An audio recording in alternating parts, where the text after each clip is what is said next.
Et un autre caillou, Pitcairn, 5 km² situé à environ 2000 km au sud-est de Tahiti. Une poussière terrestre où vivent toujours les descendants des révoltés du Bounty. C'est notre une francophone.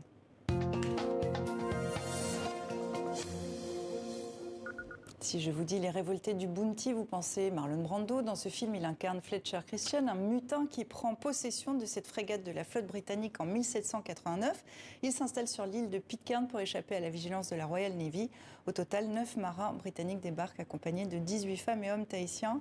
Retour en 2021. Olivier Goujon, bonsoir. Bonsoir. Vous êtes l'auteur de ce livre, Pitcairn, les révoltés du Bounty vont disparaître, aux éditions Max Milo. Vous avez pu vous rendre sur cette île, c'est très compliqué d'y aller. Qui sont aujourd'hui les révoltés du Bounty? Alors, les descendants des révoltés, des révoltés du Bounty sont les enfants directs de Fletcher Christian, Adams, Warren, enfin les pirates qui se sont installés dans l'île en 1790. Personne pensait qu'ils pourraient durer, quoi. En fait, d'autant que quand ils sont à peine arrivés, ils ont commencé à se battre pour la terre, pour les femmes, enfin. Et puis la nation a duré. Et ils sont devenus une véritable petite nation. C'est une des plus petites communautés au monde. C'est une des plus petites communautés au monde, c'est même une des plus petites nations au monde. Parce qu'ils ont une langue, une administration, une conscience de leur unité, un désir de vivre ensemble, même si c'est un désir polémique de vivre ensemble, ils ont un désir de vivre ensemble, et donc ils constituent à tous les effets une nation, même s'ils sont partis de l'Angleterre, enfin ils sont colonisés. Ils vivent en quasi-autarcie depuis une dizaine de générations. Comment ils ont survécu au long des années ? Bon, la survie de Pitcairn au long des années, c'est un mystère. C'est-à-dire, c'est presque quelque chose de mythique. Il y a beaucoup de religieux, d'ailleurs, dans le mythe de Pitcairn. En fait, l'île a prospéré jusque même au milieu du 19e... Enfin, vers la fin du 19e siècle, une partie de l'île, une partie des habitants sont partis s'installer à Norfolk, au nord de l'Australie. Il en est resté une soixantaine. Et puis, depuis, il en reste pratiquement... Voilà, ça se perpétue. Ils sont entre 50 et 60 jusque récemment. Et alors là, maintenant, on arrive pratiquement en bout de chaîne. C'est-à-dire que l'île périclite, les jeunes s'en vont, les vieux meurent et personne ne vient. Et c'est ce qui explique notamment le titre de votre livre. Mais avant de s'intéresser à la raison ou la façon dont il pourrait disparaître, il y a quand même une question qui se pose, parce que vous le dites, ils sont très peu nombreux, très peu de choix de partenaires sexuels. Et donc, on se retrouve avec des situations où les femmes ont des enfants avec plusieurs partenaires, sont souvent mères à l'âge de 15 ans, des sœurs partagent le même mari, des adolescentes ont des relations avec des hommes plus âgés.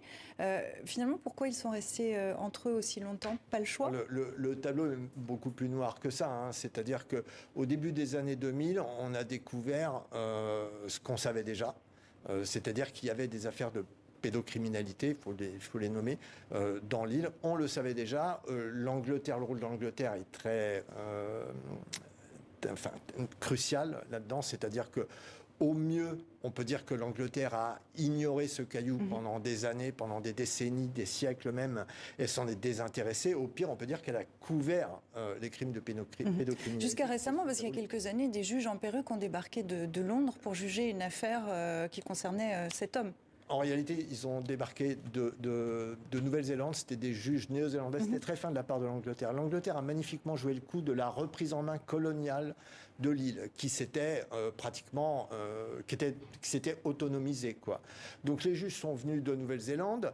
Quand il a plus été possible de cacher les affaires de pédocriminalité, si vous voulez, l'Angleterre a opéré une reprise en main coloniale de l'île assez magistrale. Le symbole de ça... Sauf que les habitants, eux, disent on est les révoltés les descendants des révoltés du Bounty, donc on ne reconnaît pas la couronne britannique. Exactement. La couronne britannique, elle, a besoin de ce territoire ? Ah oui, aujourd'hui, la couronne britannique en a besoin. Elle n'en a pas eu besoin pendant des décennies. Aujourd'hui, elle découvre que c'est sa seule possession dans l'océan Pacifique, donc il y a un enjeu de prestige. Et puis surtout, depuis le Brexit, Pitcairn, c'est la possibilité, comme c'est une possession anglaise, d'ouvrir des marchés, d'ouvrir des accords commerciaux avec des pays de la région. Et donc, ça ouvre des perspectives commerciales importantes. L'autre enjeu, si vous voulez, c'est la création du parc marin, de la réserve. Et là, il y a aussi un enjeu financier. Ça s'appelle Pitcairn, les révoltés du Bounty vont disparaître, votre livre, Olivier Goujon. Merci beaucoup d'être venu dans 64 minutes. Merci à vous.